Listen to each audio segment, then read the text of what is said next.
A young man sitting at home all alone is visited by an odd stranger. But when things go too far, we have to ask the question: has this young man lost his mind, or have the Synthoids finally started their invasion? And then we take a look at the story of a young girl who just wants a normal life. The only problem with that is that her family practices the dark arts.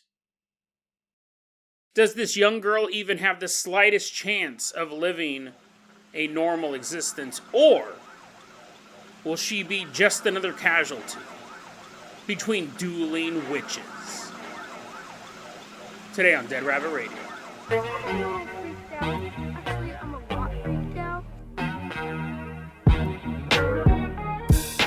Hey everyone, welcome back to another episode of Dead Rabbit Radio. I'm your host, Jason Carpenter. I'm having a great day. I hope you guys are having a great day too. I hope you guys are having tons of fun doing whatever you're doing. We got a lot of stuff to cover today, so first off, running into Dead Rabbit Radio Command. Everyone get on your feet and give it up for part of the tribe 3277. Woohoo, yeah, wee, yeah, woohoo.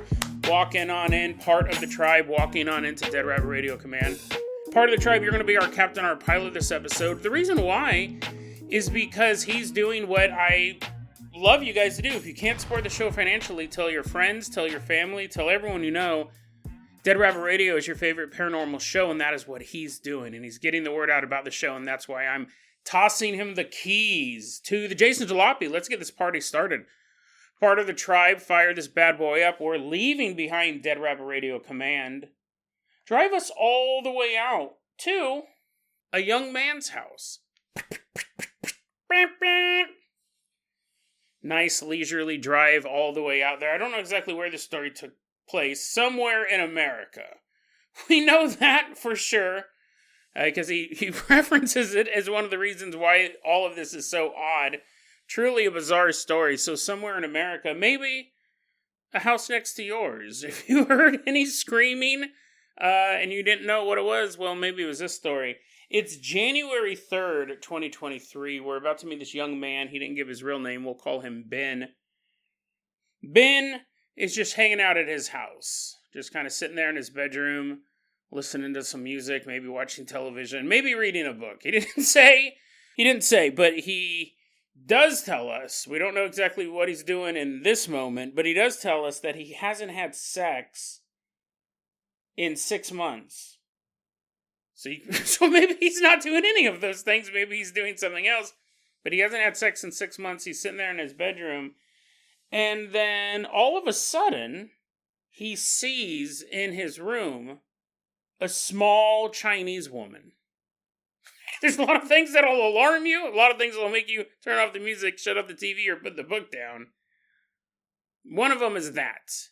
Not specifically, you're like, oh, no, that woman's Korean. I'm going to go back to reading the book.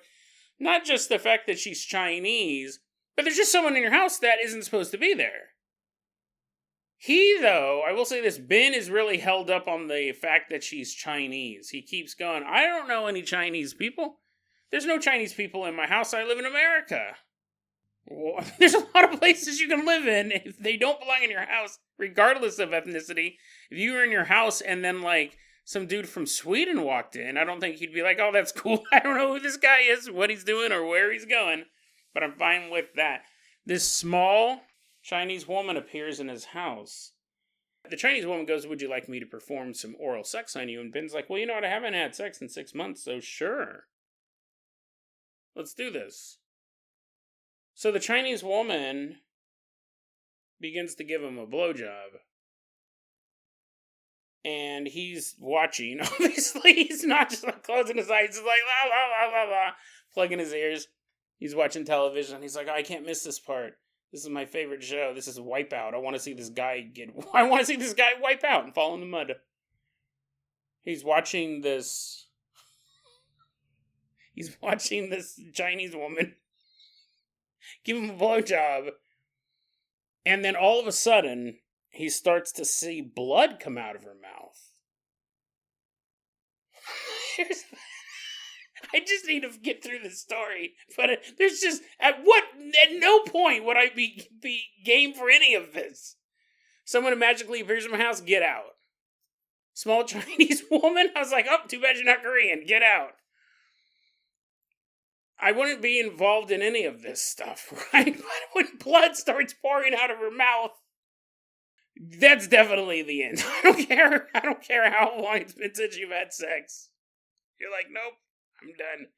Blood starts pouring out of her mouth, and he pulls out of her mouth and realizes the blood is coming from him. He's bleeding out. Part of the tribe was like, thanks, Jason. I told all my friends to listen to the show. Hey, everybody, you got to check out this podcast. Ben pulls himself out. He's bleeding from his dick. It's that point where he cocks back. Literally in this case, but also he pulls his arm back and punches the Chinese woman as hard as he can in the head. She then falls backwards, hits her head on the ground, and that is when he watched all of this woman's clothes and skin evaporate. And all that was left was her skull. And he has photos of this thing. Looks like it's a large lump of either rubber or plastic, I couldn't really tell. Has the number 88 embossed on the back of it. It's the head of this synthetic humanoid. She wasn't young, Chinese, or a woman. She was a robot, a replicant, a synthoid. Well, he goes and takes a shower, right? He's like, well, I just discovered humanity is being invaded by shape-shifting automatons, but I do need to take a shower. He's all whistling, walking down the hallway. This head's all does not compute. It's all rolling around in his bedroom. He goes to the bathroom. He takes a shower, and the whole time his penis is burning. I mean, I will say that tends to happen when you have sex with a robot. He's all, his penis is burning. It's still bleeding, but the bleeding is slowing down. He also said that the way that it looked, the tip was still erect, but the rest of it was not. He also said that the tip of his penis was orange as well. You're eating a big old orange as you have a plate of portobello mushrooms. Oh, I guess I'm not eating today. Once again, I don't know why I thought eating an orange and portobello mushrooms at the same time. No way Jason can make these disgusting. He starts posting pictures of the head. You're like, what? Oh my god, is this guy posting pictures of his junk? People were asking for that. People were like, dude, post pictures of your junk. Because we want to see your weird penis that's all inflamed, but then like soggy at the same time. I imagine it's like if you left a hot dog in a sauna overnight. Probably what it looked like. I don't need a picture. It's okay, man. But he did post pictures of the skull. It was about the size of his hand. And it vaguely looks like a skull. Just kind of like the shape. It doesn't have the eye sockets or the teeth or anything like that. But he goes, ladies and gentlemen, that's it. I killed a synthetic humanoid. Hit it with one punch and it died. All of its skin and clothing evaporated. And there we go. How do you like that story? Cut. The first blow is struck against these synthoid invaders. You know, it's an interesting story. It's one of those things. I remember a long time ago we did a story about a guy named Kevin Wikse. And he told the story about... I'm just going off memory. It's been years since I've listened to this episode. But Kevin Wikse is like the world's strongest conspiracy theorist or something like that. He like uses kettlebells and swords. He's such an interesting character. We did a couple episodes on him, but one of the episodes, I believe it was Kevin Wikse, who said that he was traveling through Nevada and he got pulled over by a highway state trooper who Kevin quickly realized was actually a reptilian in disguise. And Kevin goes, oh my god, like this reptilian, he works for the Illuminati overlords. He's going to either kill me out here or take me back to their lair and lay eggs in my stomach or whatever.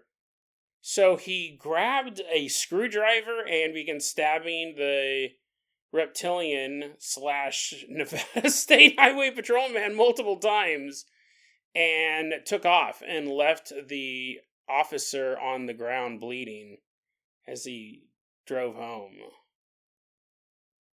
And I go, there's a couple different ways to look at this story. One is we just read the story about a man who murdered a cop and got away with it. Just took off. I go, he could have made it up. He could have been a hallucination. The whole thing could have been a hallucination. He could have made it up. I go, in the world of conspiracy theory, there's a chance that there was a reptilian disguised as a police officer. I mean, unlikely, I would say. But, in the world of the weird, I'm not going to say it's impossible, but it is possible. It's more likely that he murdered a cop or stabbed a cop multiple times and left him for dead. And this kind of reminds me of that story where you have this guy, he's like, dude, this Chinese woman showed up and we started messing around and then I hit her head and she turned to dust. All that was left was this skull.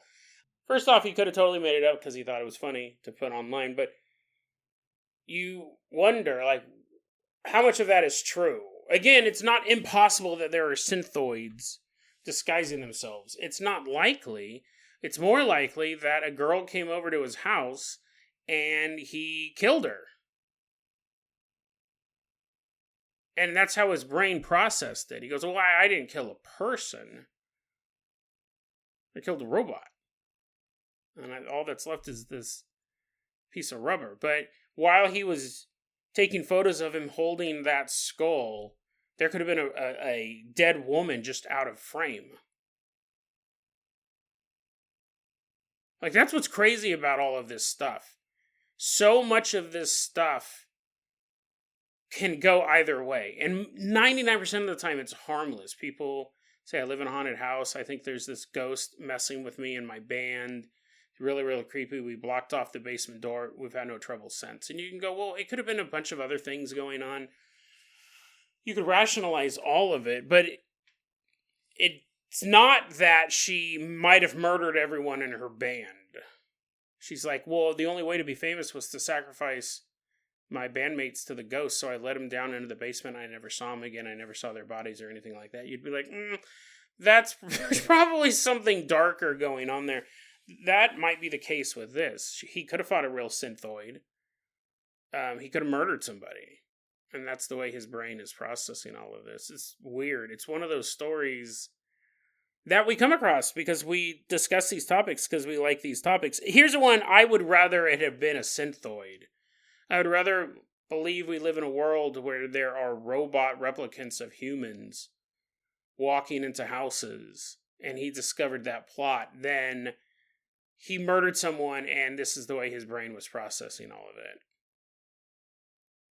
But it's either or actually I shouldn't say that. There could be 100 other different explanations, but it's a crazy story. If one way or the other, hallucination, 100%, in his head, none of it happened.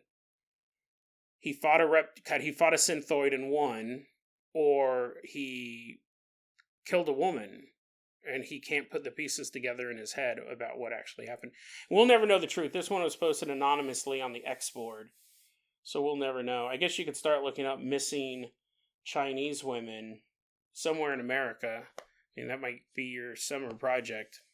Crazy stuff, though.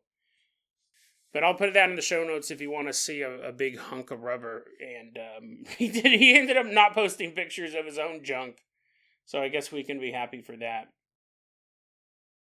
Part of the tribe, let's go ahead and toss you the keys to the world famous Carpenter Copter. We are leaving behind this young man's house.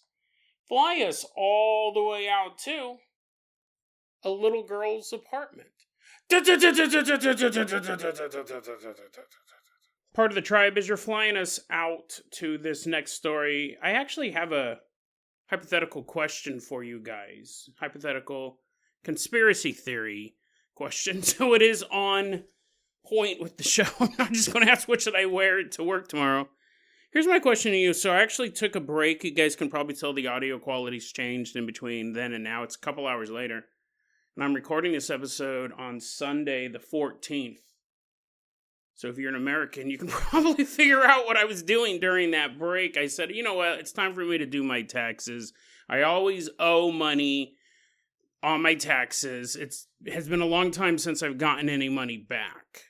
I always owe money. It's not because I make a lot of money. It's because I make a reasonable amount of money that doesn't get taxed. Through the Patreon, through YouTube, through advertising revenue for the show, none of that gets taxed. So it's basically IRS comes knocking at my door, which they've done in real life. I've had the IRS come out, knock on my door. Luckily, I wasn't there. Right? Luckily, I wasn't there. I came home and found a business card stuffed into the door. I was like, oh, good thing I was late coming home that day. Here's my question, though. You know, I know a lot of people, I read the forums, I read what people say about other podcasters, other content creators in this field. A lot of people say this person is compromised, this person is a FBI asset, or the reason why this channel blew up so quickly is because they're controlled opposition. Basically, pretty much anyone who has any amount of following gets this charge laid against them. The only reason they're popular is because they're working with the feds. Which, I mean, it would make sense. It would make sense at a certain point. But I wonder, basically what I'm saying is, I think if I ever end up working for the feds, it's going to be the IRS. They're the ones who have stuff told over me. They're like, Jason, you owe us money. You have to start putting out IRS-themed propaganda on your show. You have to start talking about how great we are, the Internal Revenue Service. We got to start do a whole week on IRS-themed cryptids. Cryptids that hunt you down. It's basically a financial boogeyman. But yeah, I was thinking about that. I was like, that would be who would have something to hold over me. Would be the IRS. The FBI and the CIA, NSA, Homeland Security, whatever, you know what I mean? They can plant some evidence, right? I come home, there's a huge bomb-making facility in my place. I was like, I'm pretty sure, well, here they come. Here come the feds. They walk in, they're like, hey, we need to talk. You need to start making FBI propaganda. You got to start letting us see your episodes before they're out, and then we'll give it the yay or the nay. Otherwise, you'll be arrested for bomb manufacturing. You got it? You got it, punk? And then they leave. But they also left all their bomb-making material here. I was like, well, you know, in for a penny, in for a pound, I start mass-producing pipe bombs. I'm like, I can sell these on Alibaba. Because, you know, I've thought about that, right? Not the bomb-making part, but I've thought about that. What would happen if the feds, if the FBI came to me and said, not that they have anything to hold over me, because, see, honestly, these the conspiracy theory is normally this.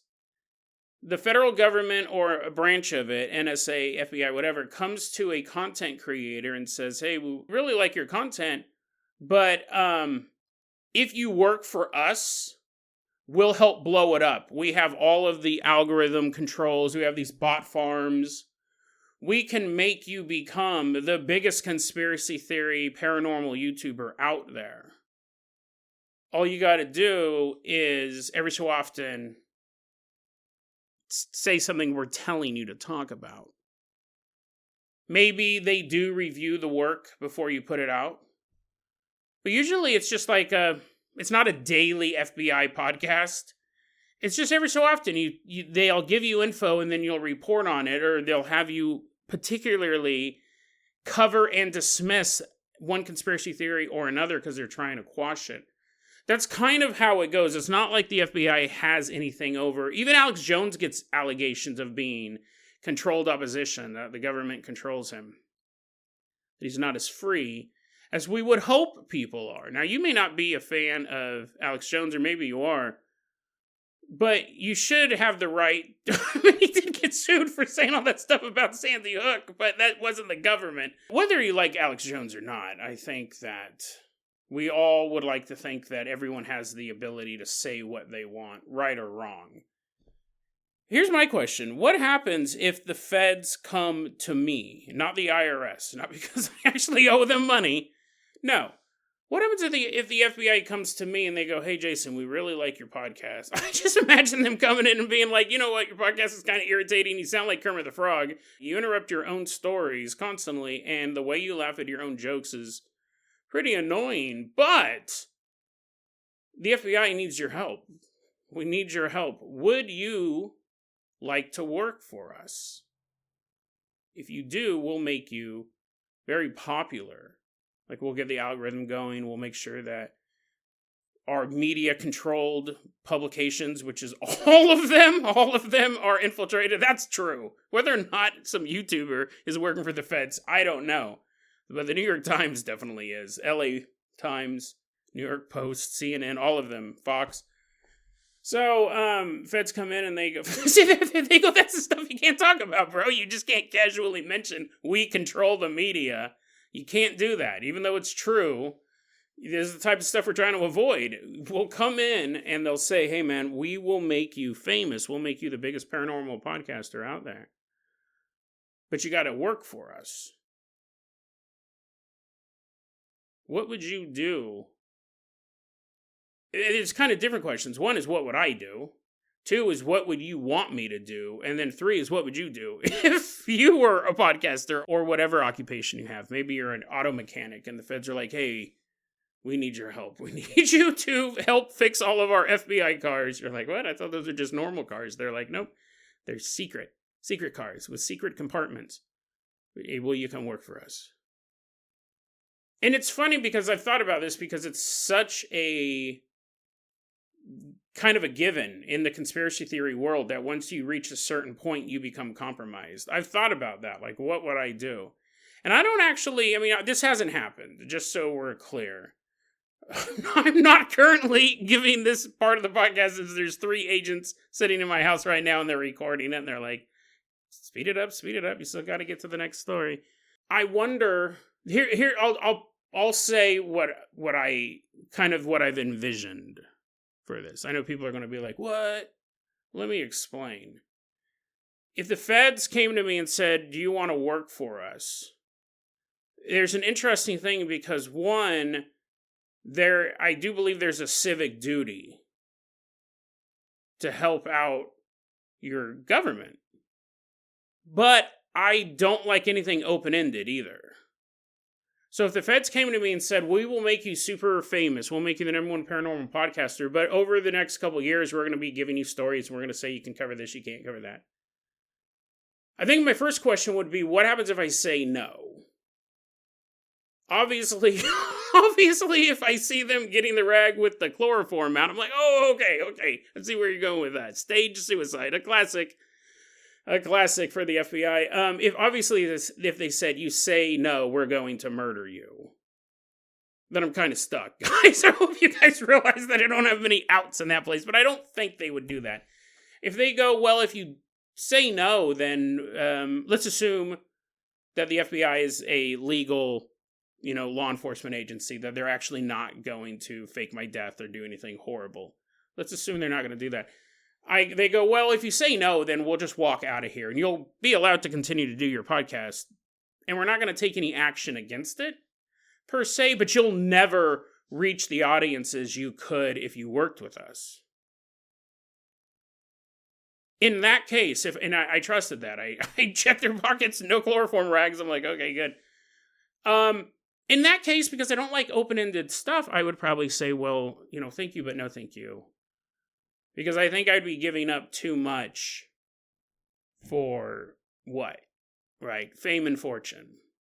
But it wouldn't be... here's the thing. I'll tell you, if I did agree to that, I probably would stop doing the podcast in a year anyways, because there would be a lot of stuff I'd want to cover. I'm sure the FBI has a rule against... They're like, Jason, we need to talk. No more poop. No more poop stories. No more cannibalism stories. Nothing like that.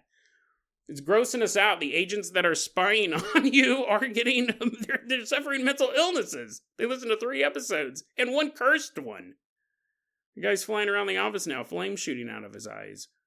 Yeah, I wouldn't want that type of oversight. That's the one thing I like about doing this show, is that it's just me.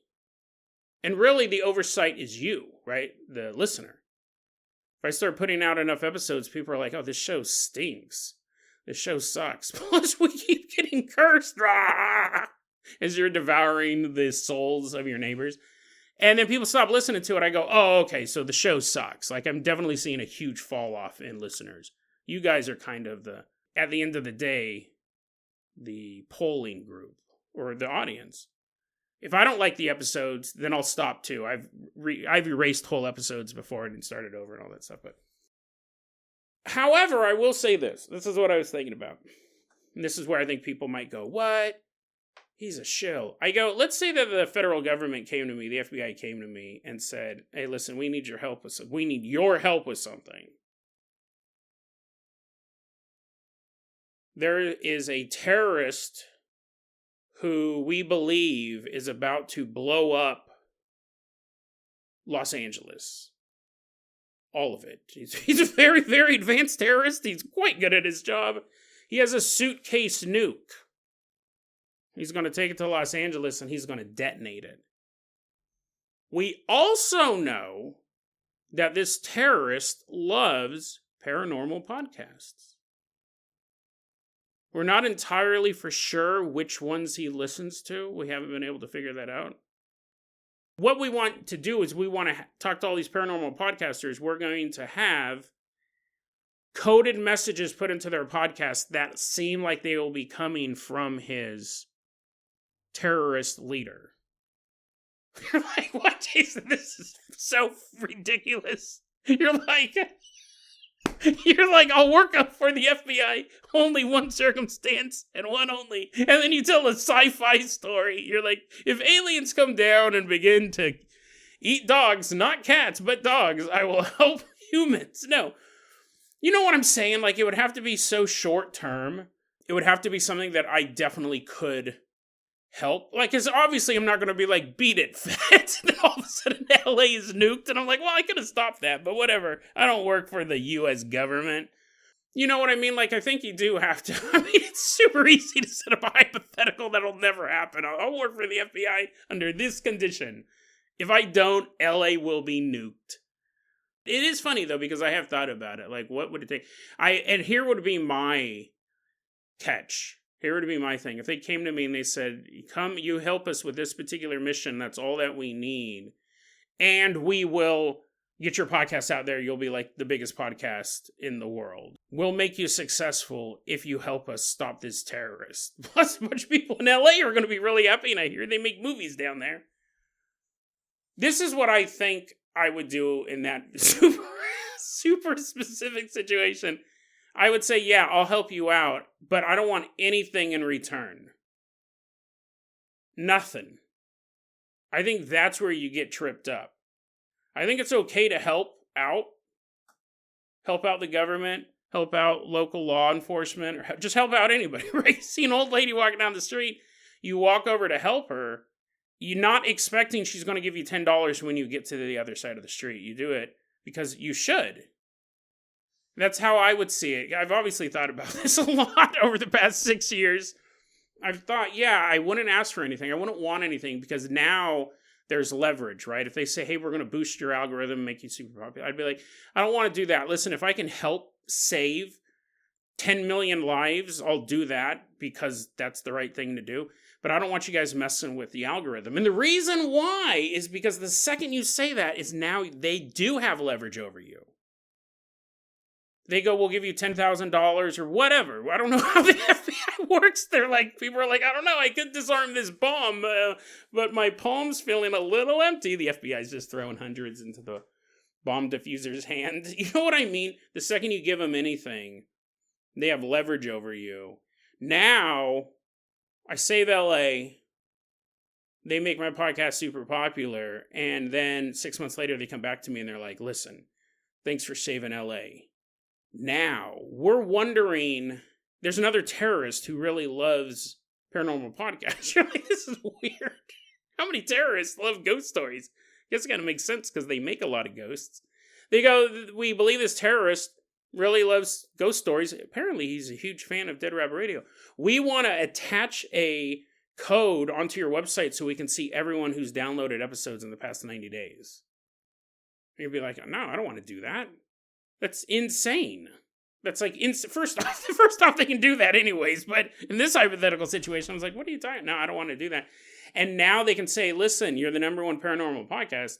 We made that. We can take it away. So what do you want to do? You want to give us access to this information. If they didn't give you anything, they come to you and you're like, nah, I'm good. And they're like, oh, well, I guess we don't have anything to hold over them. Also, he did save LA single-handedly. It's kind of an interesting meta to this all. I don't know if we're going to get to the, what story was this supposed to? Oh, yeah, that one's a really good one. Sorry, we're going to have to save it for tomorrow. Part of the tribe, let's go ahead and keep you flying that carpenter copter. We're not going to have time to do the totally awesome story about the house. What we are going to do instead is... What was the first story? What did we talk about? Oh, that guy punched the Chinese lady. What one? What should we do now? Part of the tribe, keep flying past FBI headquarters. What is that? Langley? That's CIA, I think. Quantico. Keep flying past Quantico. They haven't called upon me yet to save the city of Los Angeles. We're actually headed out to Grandma's house. Not another story about a grandma dying, Jason. I can't take it. I can't take it much more.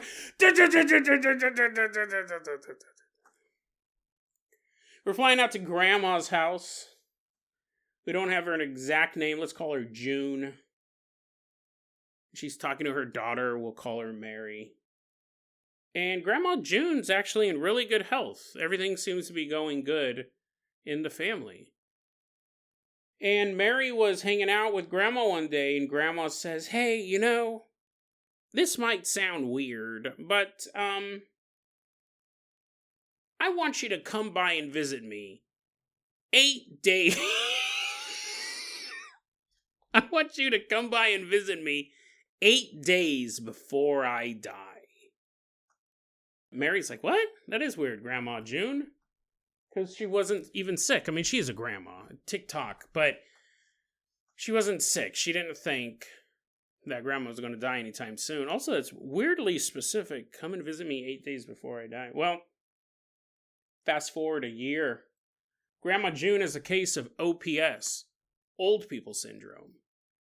She's dying.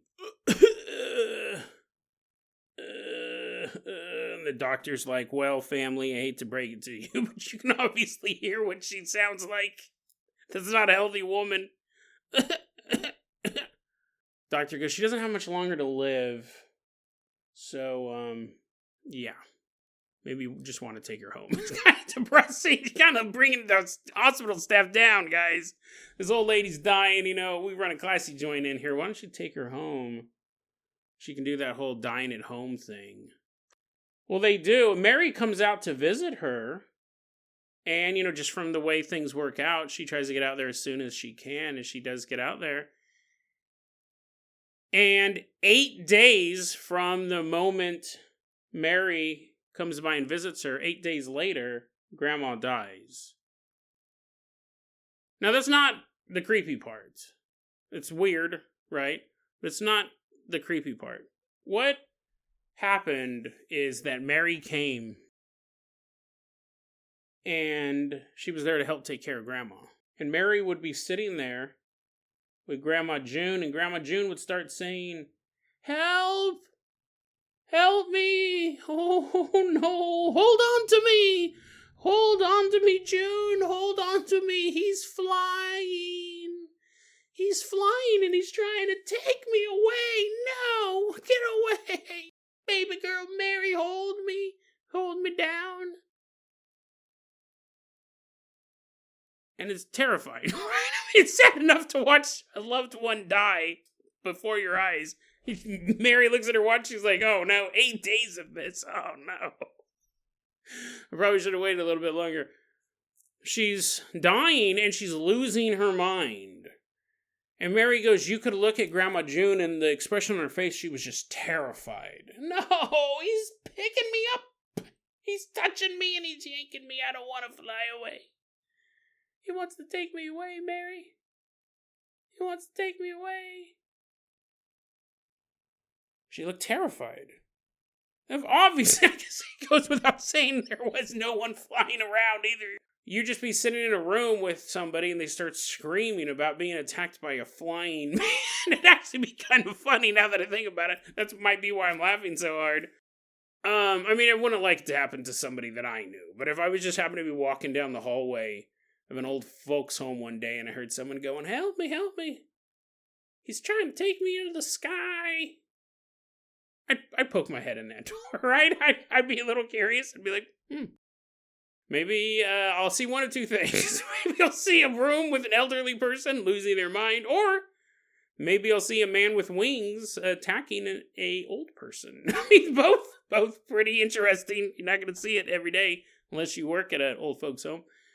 So, what would you do, right? Your loved one's dying, and she's losing her mind, and she looked terrified. It'd be one thing if you're like, oh, look at the Care Bears are coming, Mary.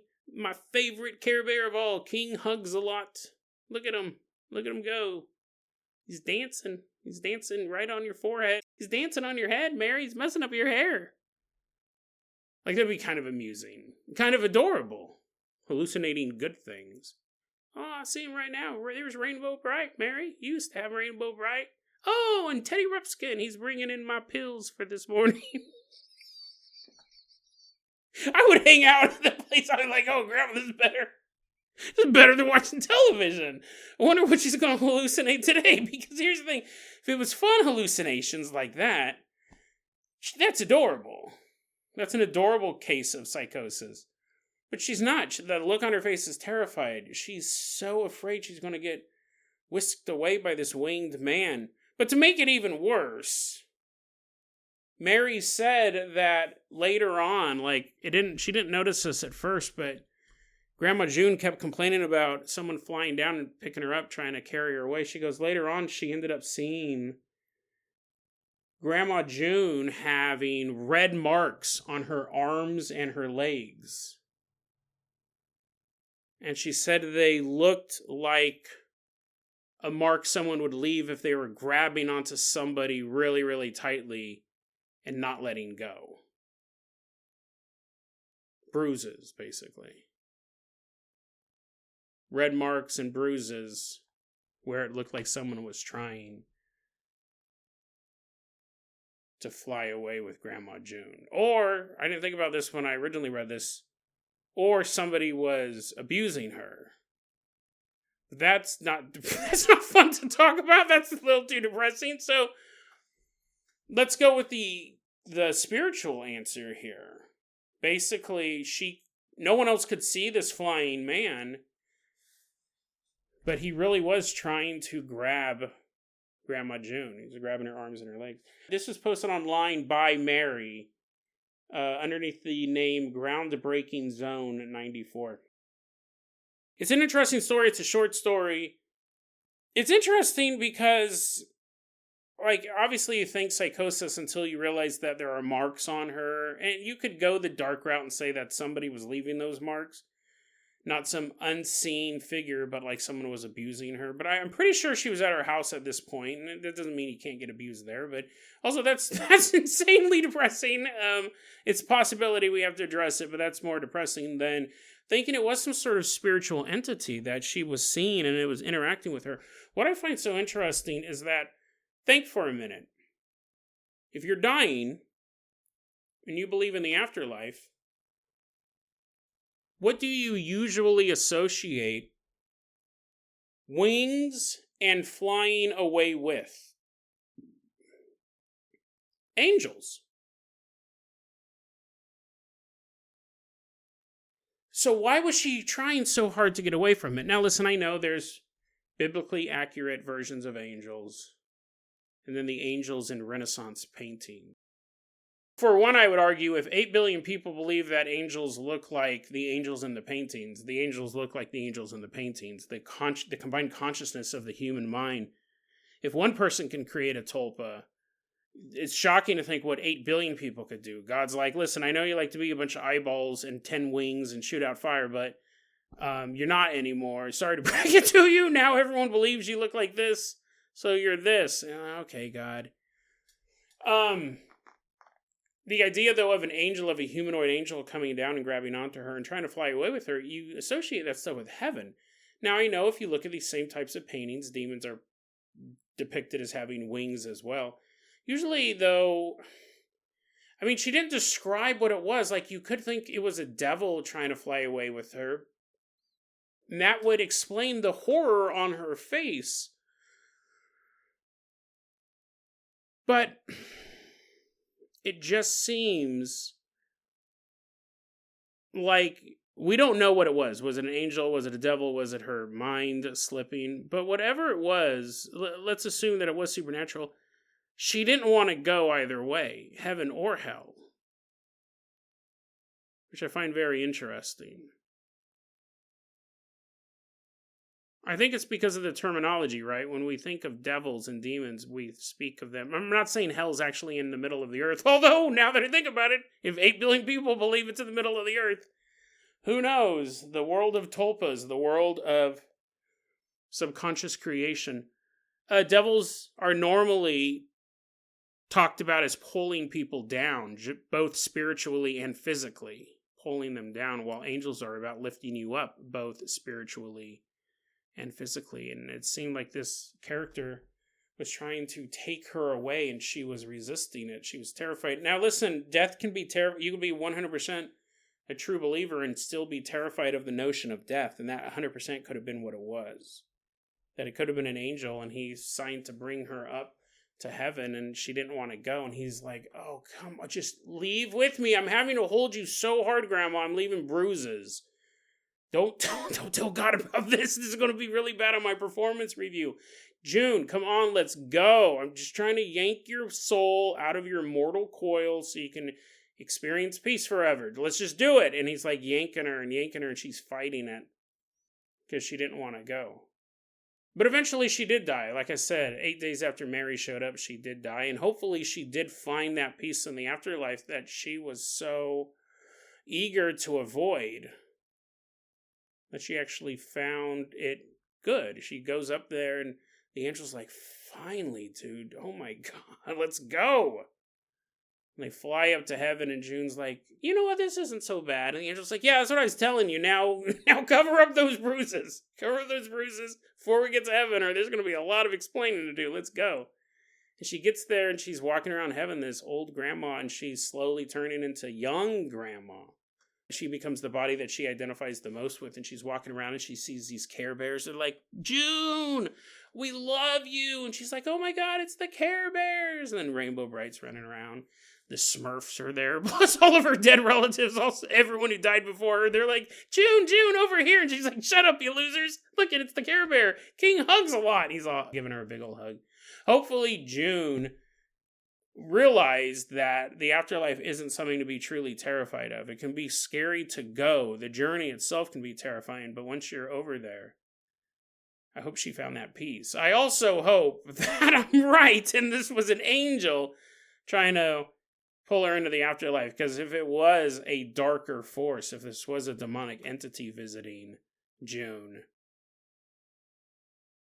then the journey is the least of her worries.